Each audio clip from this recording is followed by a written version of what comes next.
Ved Kumar sir ಇವರಿಗೆ ವಂದನೆಗಳನ್ನು ಸಲ್ಲಿಸ್ತಾ ಇದ್ದೇವೆ. ಕಾರ್ಯಕ್ರಮದ ಮುಂದಕ್ಕೆ ಶ್ರೀ ರಾಜೇಂದ್ರ ಜಾಲಪ್ಪ ಇವರನ್ನ ವೇದಿಕೆಗೆ ಬರಮಾಡ್ಕೊಳ್ತಾ ಇವರಿಗೆ ಸನ್ಮಾನಿಸಲಿಕ್ಕೆ ಶ್ರೀನಿವಾಸ್ ಇವರನ್ನ ವೇದಿಕೆಗೆ ಬರಮಾಡ್ಕೊಳ್ತಾ ಇದ್ದೇವೆ. ಶ್ರೀನಿವಾಸ್ ಇವರು ವೇದಿಕೆಗೆ ಬರಬೇಕು. ಶಿಕ್ಷಣ ಕ್ಷೇತ್ರ ಮತ್ತು ಶಿಕ್ಷಣ ಸಂಸ್ಥೆಗಳ ಉನ್ನತಿಗಾಗಿ ಸಲ್ಲಿಸಿದಂತ ಅಪೂರ್ವ ಸೇವೆ ಶಿಕ್ಷಣ ಸೇವಾ ರತ್ನ ಪ್ರಶಸ್ತಿಯನ್ನ ನೀಡಿ ಗೌರವಿಸ್ತಾ ಇದೆ. ಶಿಕ್ಷಣ ಸೇವಾ ರತ್ನ ಪ್ರಶಸ್ತಿಯನ್ನ ನೀಡಿ ಬೇಕಾಗಿ ನಮ್ಮಲ್ಲಿ ವಿನಂತಿಯನ್ನ ಮಾಡ್ಕೊಳ್ತಾ ಇದ್ದೇವೆ. ಹಾಗೆ ನಮ್ಮ ಹೆಮ್ಮೆಯ ಶ್ರೀ ವೇದ್ ಕುಮಾರ್ ಸರ್ ಇದ್ದಾರೆ, ಇವರನ್ನ ಕೂಡ ಸನ್ಮಾನಿಸಬೇಕು. ನಮ್ಮ ವೇದ್ ಕುಮಾರ್ ಸರ್ ಬಗ್ಗೆ ಹೇಳ್ಬೇಕು ಅಂತ ಹೇಳಿದ್ರೆ ಇವರಿಗೆ ಸಮುದಾಯ ಸೇವಾ ರತ್ನ ಪ್ರಶಸ್ತಿಯನ್ನ ನೀಡಿ ಗೌರವಿಸ್ತಾ ಇದೆ ನಮ್ಮ ಕರ್ನಾಟಕ. ಮಹಿಳೆಯರಿಗೆ ಅಷ್ಟಾಗಿ ವೇದಿಕೆಗಳನ್ನ ಯಾರು ಕೊಡೋದಿಲ್ಲ. ಇದು ನಾರಿ ಶಕ್ತಿ ಅನ್ನೋ ಒಂದು ಕಾರ್ಯಕ್ರಮದ ಹೆಸರಾಗಿರೋದಕ್ಕೆ ಅನ್ಸುತ್ತೆ ಇಷ್ಟೊಂದು ಜನ ಮಹಿಳೆಯರು ವೇದಿಕೆ ಮೇಲೆ ಇರೋದು. ಏನ್ ಪ್ರತಿಭಾ, ಗಟ್ಟಿ ಧ್ವನಿ, ಕರಾವಳಿಯ ಗಟ್ಟಿ ಧ್ವನಿ. ನಮ್ಮ ಗೀತಾಂಜಲಿ ಅವರು ಅಕ್ಕ ಅವರು ಅಷ್ಟೆ. ನಾನಿವತ್ತು ವೇದಿಕೆ ಮೇಲೆ ಬಂದ ತಕ್ಷಣ ನೋಡಿದೆ ಎಷ್ಟು ಜನ ಇದ್ದಾರೆ ಹೆಣ್ಮಕ್ಳು ಇದ್ರಲ್ಲಿ ಅಂತ. ಹೆಣ್ಮಕ್ಳ ಕಾರ್ಯಕ್ರಮನೇ ಇರುತ್ತೆ, ಆದ್ರೆ ಒಬ್ರು ಹೆಣ್ಮಕ್ಳು ಇರಲ್ಲ, ಎಲ್ಲೋ ಒಬ್ರನ್ನ ಕೂಡ್ಸಿರ್ತಾರೆ. ಅದು ಅಧ್ಯಕ್ಷ ಅಂತ ಇರ್ತಾಳೆ ಪಾಪ, ಅವಳು ಭಯ ಭಯ ಭಯ ಭಯ, ಅವಳಿಗೆ ಪ್ರಾಸ್ತಾವಿಕ ನುಡಿ ಬಿಟ್ರೆ ಬೇರೆ ಏನಿಲ್ಲ. ಆದ್ರೆ ಮೇಡಮ್ ನೀವೆಲ್ಲ ಇಲ್ಲಿ ಬನ್ನಿ, ಮಾತಾಡ್ತಾ ನಿಂತ್ಕೋಬೇಡಿ, ಪ್ಲೀಸ್ ಕಮ್. ಮೇಡಮ್ ನೀವು ಬರ್ರಿ, ಸ್ಟೇಜ್ ಹಿಂದೆ ಇರಬೇಡಿ, ಬನ್ನಿ ಇಲ್ಲಿ ಬನ್ನಿ please. Women of the stage register ಅರ್ಪಿಸ್ತಾ ಇರುವಂತಹ ರಾಷ್ಟ್ರೀಯ ಸಮ್ಮೇಳನ 2026 ಸೇರಿರುವಂತಹ ಸಮಸ್ತರು ಎರಡೂ ಕೈಯನ್ನ ಜೋಡಿಸಿ ಜೋರಾದ ಚಪ್ಪಾಳೆಯನ್ನ ಕೊಡಬೇಕು ಅನ್ನುವಂತಹ ಮನವಿಯಿಂದ ಮಾಡಿಕೊಡ್ತಾ ಇದ್ದೇವೆ. ದಯವಿಟ್ಟು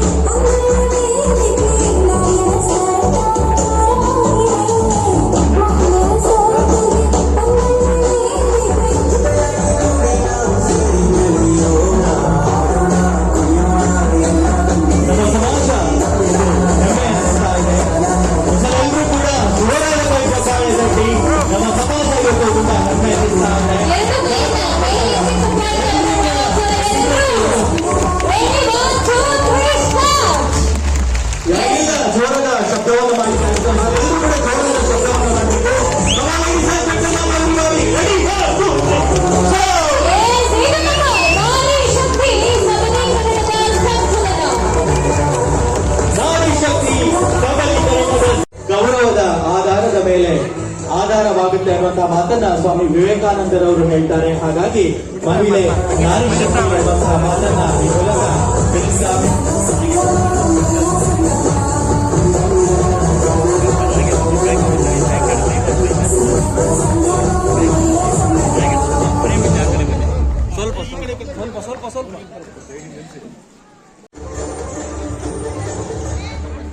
ಹಾಗೆ ಡಾಕ್ಟರ್ ಆನಂದ್, ಹಾಗೆ ನೆಲ್ಯಾಕ್ಷಿ ಅವರು, ಕೃಷ್ಣವೇಣಿ ಅವರು, ಹಾಗೆ ಅಜಯ್ ಇವರು, ಹಾಗೆ ಶ್ರೀನಿವಾಸ್ ಇವರು ದಯವಿಟ್ಟು ವೇದಿಕೆಗೆ ಬರಬೇಕು. ನಿಮ್ಮ ಕೊಡುಗೆ ಅಪಾರ. ನಮ್ಮ ಕರ್ನಾಟಕ ಆರ್ಯ ಈಡಿಗ ಮಹಿಳಾ ಸಂಘಕ್ಕೆ ನಿಮ್ಮ ಸೇವೆ ಕೊಡುಗೆ ಅಪಾರ ಎನ್ನುವಂತ ಮಾತನ್ನ ಈ ಮೂಲಕ ತಿಳಿಸ್ತಾ ಇದ್ದೇವೆ. ನಿಮ್ಮ ಸಂಪೂರ್ಣ ಸಹಕಾರ ಇನ್ನು ಮುಂದೆಯೂ ಕೂಡ ನಾವು ಬಯಸ್ತಾ ಇದೆ ಎನ್ನುವಂತಹ ಮಾತನ್ನ ತಿಳಿ ಹೇಳ್ತಾ ಇದ್ದೇವೆ. ನಿಮ್ಮ ಸೇವೆ ಸಂಪೂರ್ಣ ಇರಲಿ. ಇದೇ ತರ ಈ ಸೇವೆಯನ್ನ ಮಾಡುವಂತಹ ಶಕ್ತಿಯನ್ನ ಭಗವಂತ ನಿಮಗೆ ಕರುಣಿಸ್ಲಿ. ವಿದ್ಯೆ, ಬುದ್ಧಿ, ಜ್ಞಾನ, ಐಶ್ವರ್ಯ, ಸುಖ, ಶಾಂತಿ, ನೆಮ್ಮದಿಯನ್ನ ಕರುಣಿಸ್ಲಿ. ಇನ್ನಷ್ಟು ಸಮಾಜ ಸೇವೆಯನ್ನ ಮಾಡುವಂತಹ ಶಕ್ತಿಯನ್ನ ಕರುಣಿಸ್ಲಿ. ನಮ್ಮ ನಳಿನಾಕ್ಷಿ ಅವರು, ಡಾಕ್ಟರ್ ಆನಂದ್ ಅವರು, ಕೃಷ್ಣವೇಣಿ ಅವರು, ಅಜಯ್ ಅವರು, ಶ್ರೀನಿವಾಸ್ ಅವರು ವೇದಿಕೆಗೆ ಬರಬೇಕು. ನಿಮ್ಮ ಸೇವೆ ಲಕ್ಷ್ಮೀ ರಾಮಪ್ಪ ಇವರು ದಯವಿಟ್ಟು ಸನ್ಮಾನದ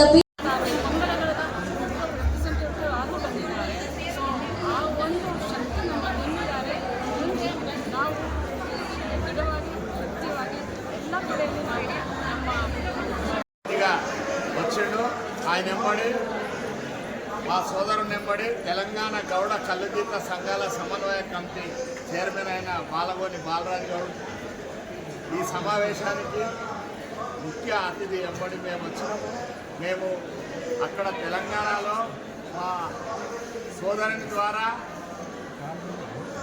వైన్స్లలో రిజర్వేషను, మా కుల దైవమైన రేణుకా ఎల్లమ్మ తల్లి అక్కడ వ్యాపారం కూడా మా సోదరుడు ఎక్సైజ్ మంత్రి ఉండగా తెలంగాణ రాష్ట్రంలో మొత్తము గౌడ జాతిని ఆదరించి అభిమానించి ఎంతో మా కులాన్ని కాపాడిన వ్యక్తి, గొప్ప వ్యక్తి ఆయన.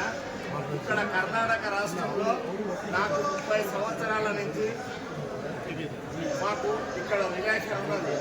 ఎందుకంటే మేము ఇక్కడ ఎక్సైజ్ వ్యాపారం చేసినాము.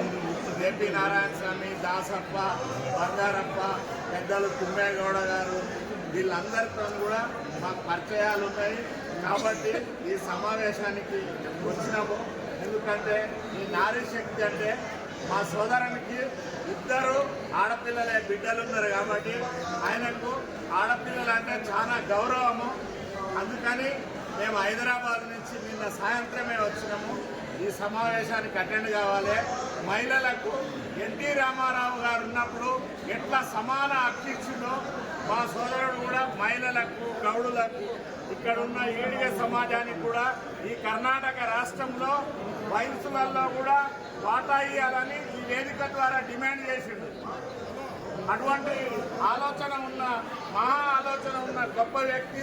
ఇక్కడ ఈ కర్ణాటక ప్రభుత్వము కళ్ళు నిషేధించి 40 లక్షల మందికి జీవనోపాధి తీసేసింది. కాబట్టి కళ్ళు కూడా పునరుద్ధరణ చేయాలని ఆయన ప్రధాన డిమాండు.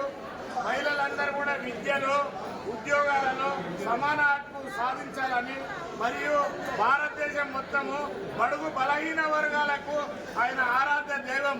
ఎందుకంటే బీసీల హక్కుల గురించి, బహుజనుల హక్కుల గురించి మా రాష్ట్రంలో సర్దార్ సర్వాయి పాపన్న, ధర్మభిక్షం గారు, బాలగౌడ్ గారు, దేశం చిన్నమల్లయ్య ఏ విధంగా అయితే మా జాతికి సేవలు అందించారో, ఆయన అధికారంలో ఉన్నప్పుడు మా జాతులందరికీ కూడా జీవనోపాధి అన్ని విధాలా మాకు ఆదుకున్నాడు. కాబట్టి ఈ వేదికకు వచ్చి ఈ కర్ణాటక రాష్ట్రంలో కూడా మద్దతుగా నిలవాలని, మన జాతిని ముందుంచాలని. ఎందుకంటే ఇక్కడ మనకు జనార్దన్ పూజారి గారు మరియు వీళ్ళందరూ మహామహులు అందరూ, బంగారప్ప గారు, ఎంతోమంది మనకు మద్దతుగా నిలిచి మన జాతిని ముందుంచింది. కాబట్టి ఆయన కూడా ఇక్కడ తోడ్పాటు చేసి ఇక్కడ అధికారంలో కేరళలో అయితే ఎట్లయితే అచ్యుతానంద్, ఈ విజయన్ గారు ఎట్లా ముందుండి నడిపిస్తున్నారో మా తెలంగాణ రాష్ట్రంలో కూడా శ్రీనివాస్ గౌడ్ అందరికీ, మన జాతికి,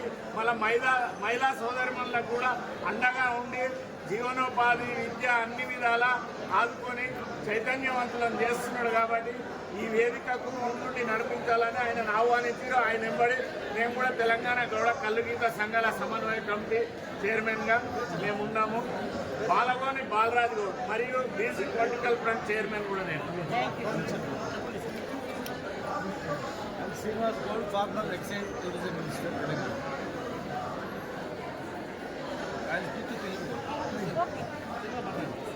ఈరోజు కర్ణాటక మహిళా నారీ శక్తి ప్రోగ్రాం ఇక్కడ రావడం జరిగింది. ఇక్కడికి చాలామంది కర్ణాటక మంత్రులు, మాజీ మంత్రులు, ముఖ్యంగా వివిధ కార్యక్రమంలో ఉన్న మహిళలు, ఎన్జిఓస్ అందరూ కూడా పాల్గొనడం జరిగింది. ఇది ఒక కర్ణాటకలోనే కాదు, దేశవ్యాప్తంగా ప్రతి రాష్ట్రంలో కూడా ఈ మహిళా సమ్మేళనాలు కావాల్సిన అవసరం ఉంది. స్వాతంత్రం వచ్చి దాదాపు 80 సంవత్సరాలు అయినా కూడా ప్రతిరోజు మహిళలకు అగౌరవము, అత్యాచారాలు, మహిళలపైన దాడులు జరుగుతూనే ఉన్నాయి. కానీ ఎక్కడ కూడా ఆగట్లేదు.